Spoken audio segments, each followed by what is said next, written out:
temper chocolate, we need to figure out how much we're going to be using.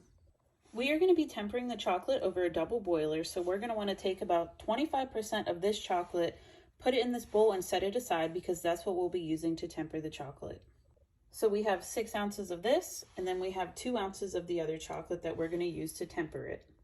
Next, we're going to take that 25% of chocolate and chop it into small pieces. The reason we want the pieces to be smaller is because we're going to be doing a method over the double boiler where I'm going to take the chocolate to 110 degrees, and then I'm slowly going to mix in these pieces, which is going to cool it down to the correct temperature. We have our chocolate that we're going to melt, we have our candy thermometer, and we have our chopped chocolate, so we're ready to go. So for the double boiler method, we're going to want to take a stainless steel pot and we're going to want to fill it up about 25% full of cold water. Next, after you have it filled with water, we're going to turn our oven on and put it at a medium-high heat. We're going to let that come to a slight boil, and then I'll show you what to do next. So for the double boiler method, the only reason we don't fill the pot up all the way with water is because we want that steam from the simmering water to melt the chocolate, which you can see it's already doing. So you can see it's starting to melt pretty fast. We have it still on about a medium-high heat. We have our thermometer ready, and we're going to keep track of it, and we're going to want to melt this to 110 degrees.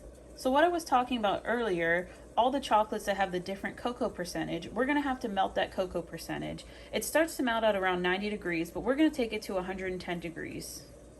Anything higher than 110 degrees might be hard to temper, especially since we're only tempering with about 25% of the chocolate.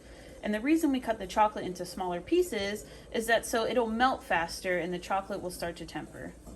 So I've had this melting for about 2 minutes so far. You could see some of the steam coming up. That's what's melting the chocolate. We have it at about 91 degrees right now, and like I said, we want to take it to 110. Here I have a slab of caramel that I'm going to cut into about 1-inch cubes and show you how to dip caramels in the tempered 70% dark chocolate. So once we have our salted caramels ready to cut into 1-inch cubes and some sea salt, I'm going to show you how to dip them. So once we have our chocolate to 110 degrees, we're going to remove it from the double boiler and start tempering. In order to temper, we're going to take that chopped up chocolate, pour it directly into the bowl, and start mixing. So the tempered chocolate is going to help take this chocolate down to the correct temperature. For dark chocolate, we want to take it between 88 and 90 degrees.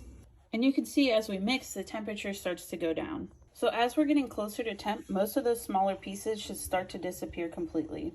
So if for some chance as you're dipping, the chocolate starts to fall below temperature, you can put it back on the double boiler, keep it between 88 and 90 degrees. To dip, I place my caramel in there with a fork, and then I take it out.